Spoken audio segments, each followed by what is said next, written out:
Hello बच्चा लोग, class 10th के फर्स्ट चैप्टर के केमिस्ट्री के फिर से नया लेक्चर लेके सर बोर करने आ गए हैं।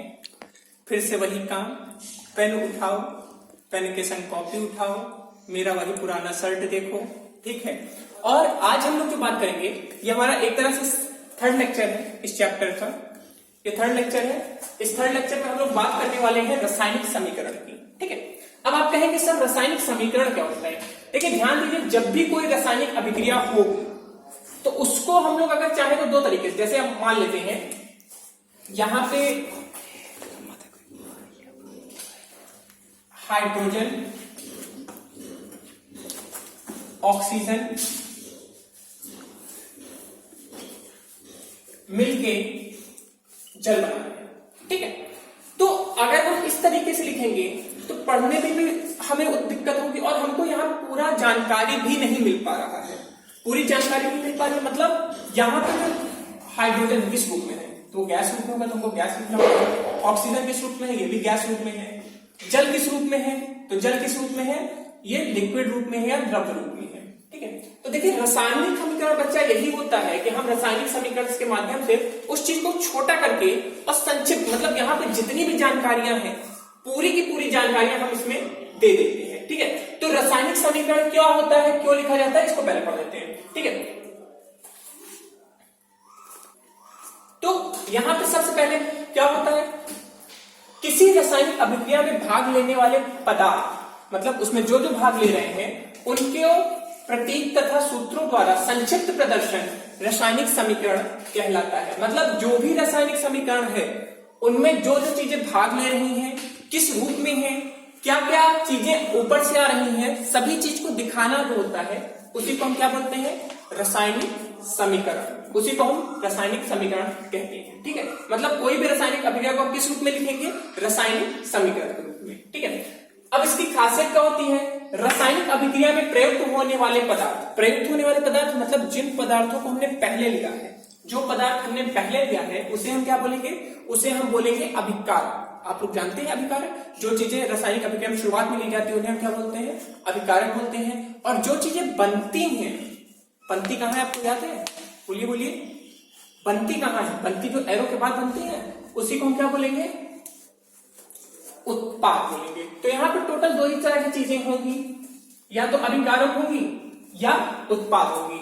जो चीजें शुरुआत में ली जाए या शुरुआत में प्रयुक्त हो उन्हें अभिकारक बोलते हैं, जो चीज उत्पन्न हो उन्हें हम उत्पाद बोलते हैं। बोलो आई बात समझ में, एकदम नॉर्मल सी चीज है, ठीक है।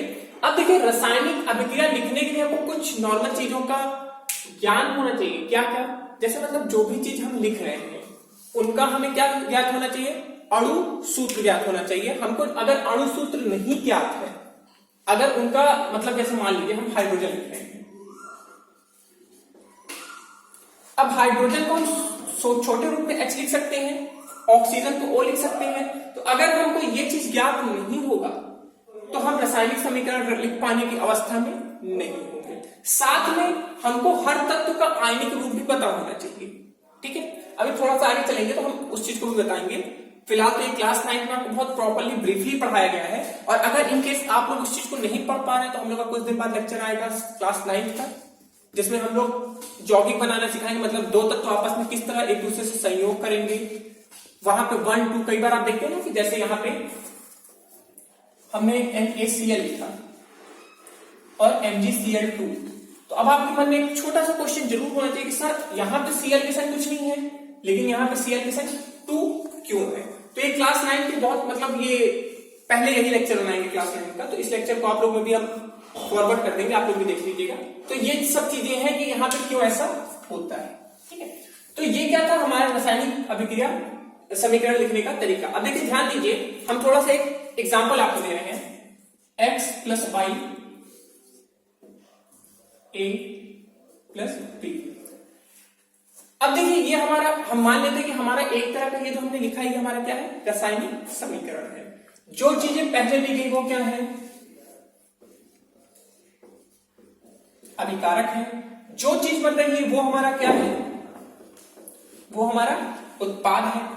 ये एरो बता रहा है कि यहाँ पे रासायनिक अभिक्रिया हो गई। अब मान लीजिए यहाँ पे कोई ऊपर से बाह्य कारक है, जैसे अगर हमने त्रिभुज बना दिया छोटा सा, मतलब ये क्या है, ऊष्मा। क्या है, ऊष्मा। प्रकाश है तो हम यहाँ पे क्या लिख देंगे, प्रकाश लिख देंगे। साथ में एक चीज और, जो भी हम यहाँ पे पदार्थ ले रहे हैं या जो भी यहाँ पे तत्व ले रहे हैं या जो भी ले रहे हैं, उनका एक अवस्था होगा। अवस्था मतलब 3 अवस्थाएं आपको बताई गई हैं, ठोस, द्रव और गैस। तो हम ये भी चीज डिनोट यहाँ पे कर सकते हैं, जैसे x जो था मान लेते हैं ठोस रूप में था, y जो था वो किस रूप में था। अब देखिए एक बात ध्यान रखिएगा, हमारी जब भी कोई रासायनिक, इस पॉइंट को बहुत इंपॉर्टेंट करके लिखिएगा, इसको अपने 1 मिनट के लिए अपने कॉपी में कहीं भी ऊपर स्टार बना के लिख लीजिएगा कि जब भी अभिकारक होंगे, जितने भी अभिकारक होंगे, सब के सभी ठोस अगर होंगे तो रासायनिक अभिक्रिया कभी भी नहीं हो सकती है। मतलब मान लीजिए जितने भी अभिकारक हैं सब अगर ठोस हैं तो रासायनिक अभिक्रिया कभी नहीं हो सकती। उनमें से एक गैस या द्रव अवस्था में जरूर होना चाहिए, तभी वो रासायनिक अभिक्रिया हो पाएगा, नहीं तो अन्यथा वो रासायनिक अभिक्रिया कभी नहीं होगी। तो ध्यान दीजिए, हमने यहाँ पे समझने के लिए यहाँ पे S लिख दिया, यहाँ पे L लिख दिया। A जो था वो क्या था, उसको भी L मान लेते हैं और B को भी हम क्या मान लेते हैं, L। मतलब हम यहाँ पे क्या डिनोट करेंगे, अगर S लिखे हैं तो वो हमारा हो जाएगा ठोस, L लिख दिए हैं तो द्रव और G लिख दिए हैं तो गैस। बोलो आई बात समझ में, ये चीज आप लोग को समझ में आ गई होगी। ठीक है, अब जो हमारा अगला इसमें टॉपिक है वो है रासायनिक अभिक्रिया को संतुलित करना। क्या करना, संतुलित करना। ये एक अच्छा टॉपिक है और ये आपके बोर्ड एग्जाम के क्वेश्चंस बनाते हैं, तो इसको अब हम लोग नोट करते हैं। तो बच्चा लोग, अब जो हम लोग बात करेंगे वो है बहुत खतरनाक, जो आपको कभी नहीं पढ़ पाएंगे, कभी नहीं समझ पाएंगे, आप लोग के बस के बाहर का रहेगा, बोर्ड में आपको आएगा तो छोड़ के चले आएंगे। ये सोचना नहीं है, ये वहम मन से निकाल दीजिए कि हम कुछ नहीं कर पाएंगे। जो भी चीज है वो हम लोग के लेवल का है, हम लोग क्यों नहीं कर पाएंगे ये सोचिए। ठीक है, तो अब हमको यहाँ पे क्या करना है, रासायनिक समीकरण को संतुलित करना सीखना है। ठीक है, संतुलित मतलब एक चीज आप जानते हैं, जैसे अब आप लोग घर में खिचड़ी बनाए हैं, हमको पसंद तो नहीं खाना, बट बनाए तो होंगे ही, खाए होंगे या बनाए होंगे। ठीक है, तो आप एक बात बताइए, उसमें अगर आप मूंग की दाल डालते हैं तो उसमें क्या निकलता है, मूंगी की दाल की तो खिचड़ी बनती है कि उड़द की दाल की बन जाती है। मतलब जो चीज आप डालते हैं, जो चीज आप उसमें डालते हो, कभी कभी हंसने का मन करता है लेकिन हंस भी नहीं पाते, आप लोग बहुत डांटेंगे। ठीक है, तो होता क्या है कि जिस चीज की खिचड़ी में आप जो चीज डालोगे वही चीज आपको मिलेगी या नहीं मिलेगी, मिलेगी। ठीक है, तो देखिए है क्या कि यहाँ पे आप जो तत्व लोगे वही तत्व का मिलता जुलता यौगिक बनेगा। ये चीज ध्यान रखिए, मतलब जो चीज आप लिए वो बनेगा उसी का से मिलता जुलता। बट एक बात और ध्यान रखिए कि जितने अणु इधर होंगे या जितने परमाणुओं की संख्या इधर होगी, किधर, इस तरफ को क्या बोलते हैं, अभिकारक, इधर क्या बोलते हैं, उत्पाद। तो जितने अभिकारक की तरफ परमाणु होंगे उतने ही उत्पाद के भी तरफ होंगे। बोलो आई बात समझ में कि नहीं आई। ठीक है, तो अब हमको संतुलित करना है। अब आप कहोगे सर कैसे संतुलित करें, हमको तो आपने कुछ बताया ही नहीं, आप तो कह रहे संतुलित करो। तो हम यहां पे एक विधि अपनाएंगे,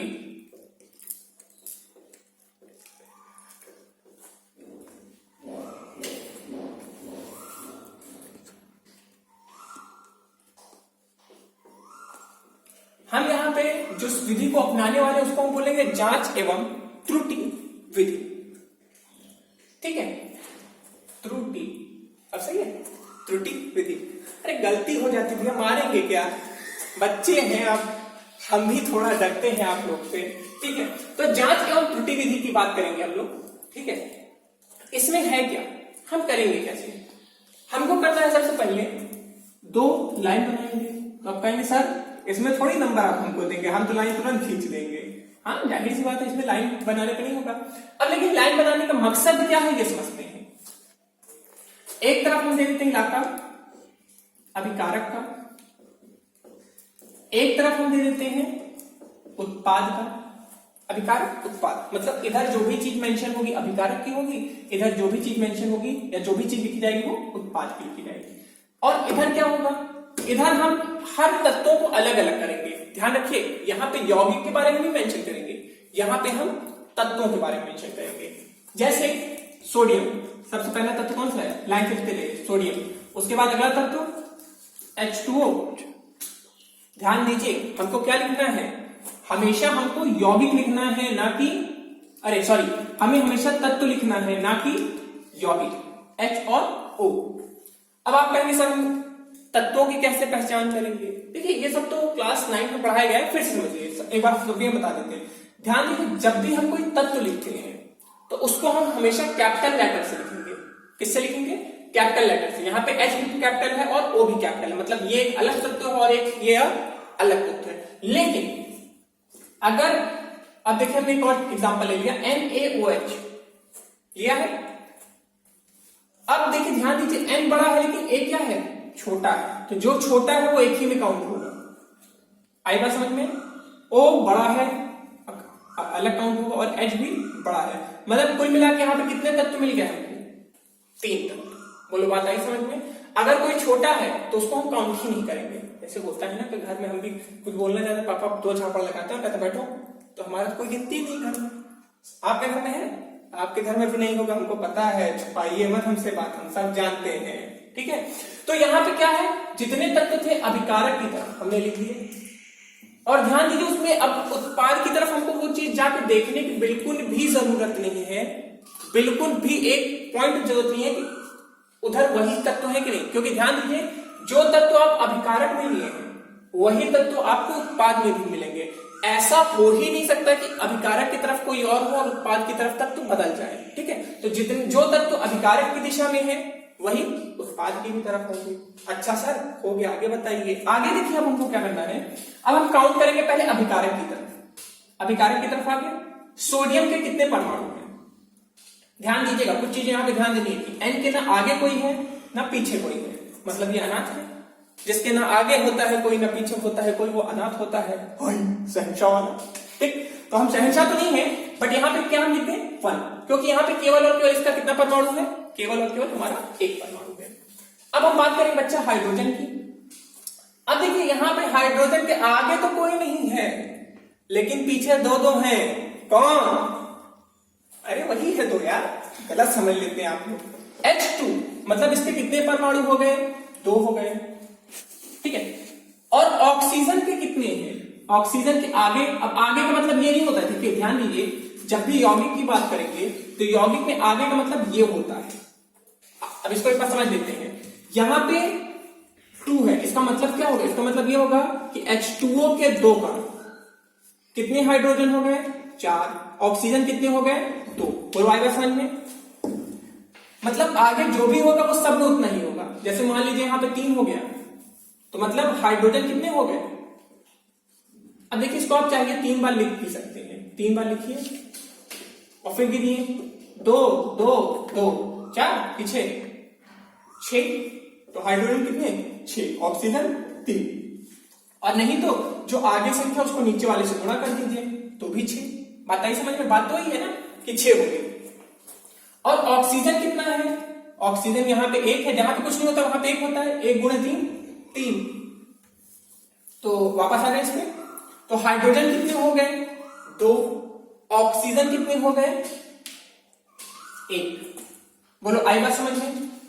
अब हम उत्पाद की तरफ आ जाते हैं, अब हम अपना उसको बदल लेते हैं, हम इस तरफ आ जाते हैं। सोडियम कितना है, सोडियम 1 है, ऑक्सीजन कितना है, ऑक्सीजन 1 है। बट एक चीज ध्यान रखिएगा, यहां पे जिस क्रम में तत्व है जरूरी नहीं कि इधर भी उसी क्रम में तत्व हो। बोलो आई बात समझ में कि नहीं आई, ठीक है। तो इधर सोडियम 1 है, हमने सबसे पहले लिखा ऑक्सीजन। अब देखिए ध्यान दीजिए, इसको हम वही मेंशन करेंगे यहाँ पे ऑक्सीजन, तो ऑक्सीजन कितने हैं 1। बोलो आई बात समझ में। और हाइड्रोजन कितने हैं, हाइड्रोजन 1 है ना बाबा ना, 1 ये है और 2 ये है, तो 1 और 2 कितना होता है, क्लास नर्सरी की बात है ये, क्लास नर्सरी की मैम की कसम है, आपको सही से बताइए नहीं तो मैम खत्म हो जाएंगे। कितने हैं 3। बोलो आई बात समझ में।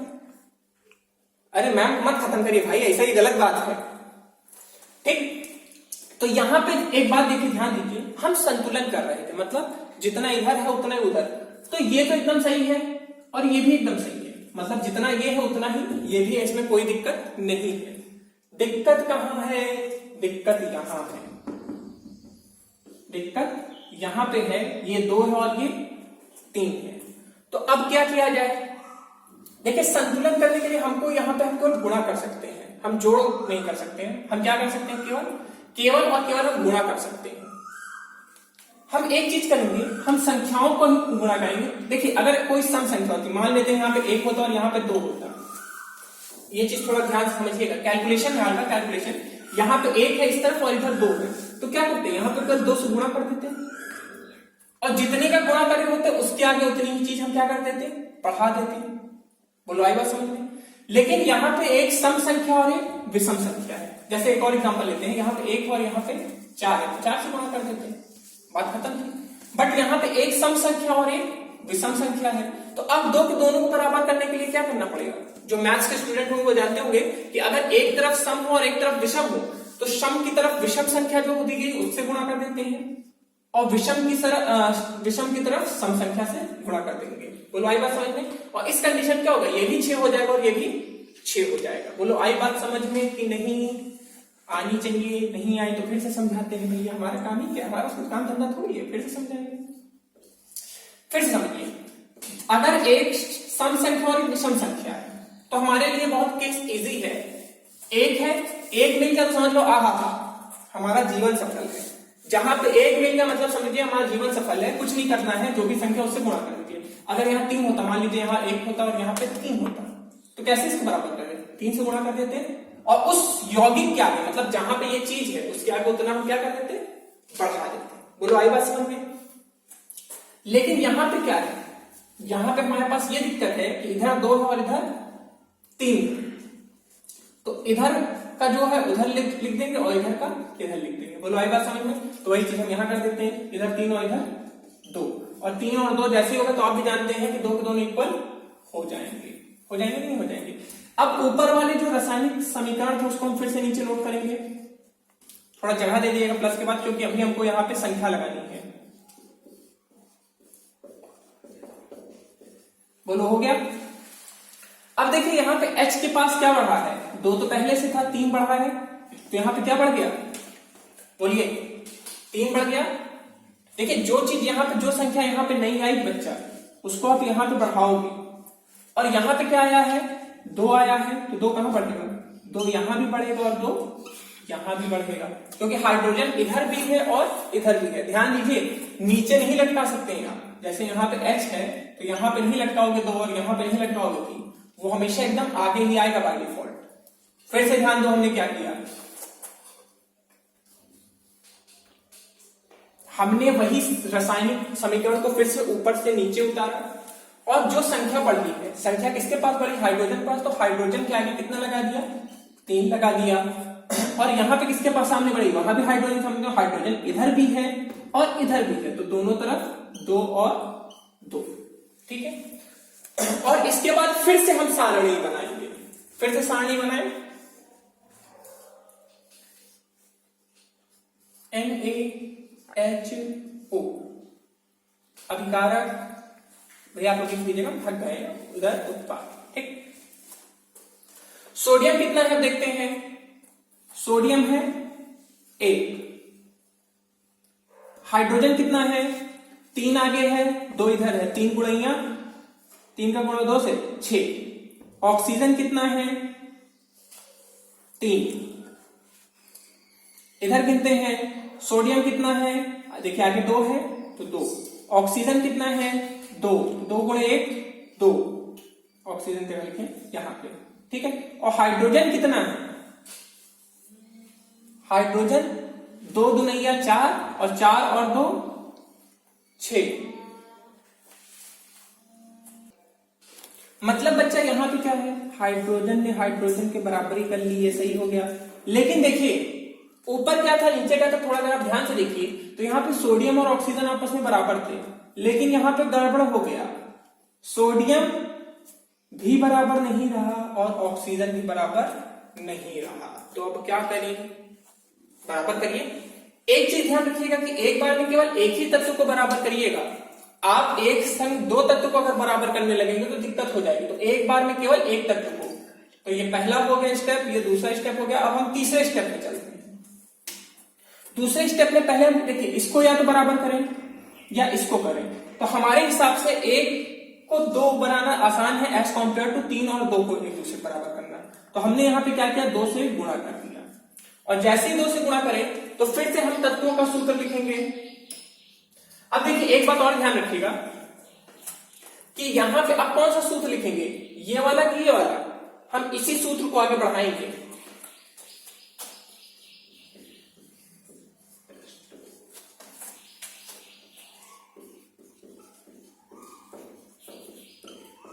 ठीक है, अब देखिए 2 कहां बढ़ा है, हमारा जो 2 बढ़ा है वो किसके आगे बढ़ा है, सोडियम के आगे।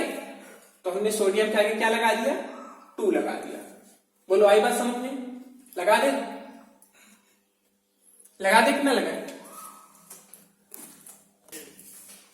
तो यहां पे भी जो चीज बढ़ा बना उसको फिर से हम वहां पे बढ़ा लेंगे, उसको हम सही कर लेंगे। ठीक है, अब देखिए इस लेक्चर को जितना भी हम पहुंचा है इसमें हमने आप लोगों को एक तरीका बता दिया है, एक वे आपको बता दिया है कि किस तरीके से हमको ये करना है। ठीक है, अगला जो लेक्चर बनेगा उस लेक्चर में हम लोग 2 क्वेश्चन या 3 क्वेश्चन और इसी तरह के सॉल्व करेंगे। अभी ये कंप्लीट नहीं हुआ है, ये इनकम्प्लीट क्वेश्चन है, इसको हमने एट रैंडमली बनाया था, तो हो सकता है कुछ गलत भी होगा, तो हमारा जो आंसर आएगा भी सही नहीं आएगा। इसको नोट मत करिएगा, ये जो इतना जो पोर्शन हमने बताया ये आप नोट मत करिएगा, बस इसको समझने के पॉइंट ऑफ व्यू से यूज करिएगा। ये केवल आपको समझाने के लिए यूज है, ये भी कोई क्वेश्चन नहीं मान सकते हम, क्योंकि ये हमारा अभी रफ वर्क था। ठीक है, तो इसको आप लोग समझ लीजिएगा। जो हमारा नेक्स्ट लेक्चर आएगा उस पे हम आपको प्रॉपर्ली संतुलित करना बताएंगे। यहाँ पे हमने आपको केवल विधियों की बात करी, हम कैसे संतुलित करेंगे, क्योंकि अभी काफी लंबा जा सकता है। बट हमें जहां तक लग रहा है आप लोग का चेहरा देख के, मैं आपके घर में आया था, चेहरा आप लोग का देखा, आप लोग को समझ में नहीं आ रहा है, तो छोटे क्वेश्चंस लेंगे, उस पर पहले डिस्कशन करेंगे, उसको डिस्कस करने के बाद फिर हम लॉन्ग पे बात करेंगे। तो आज यही हम आपसे विदाई चाहेंगे, वो वाला गाना गाएंगे, कौन सा, अच्छा चलता हूं, दुआओं में याद रखना, बाकी कुछ नहीं, ज्यादा मत गाओ नहीं तो हम भी डंडा खाएंगे, आप भी डंडा खाएंगे। चलिए, थैंक यू।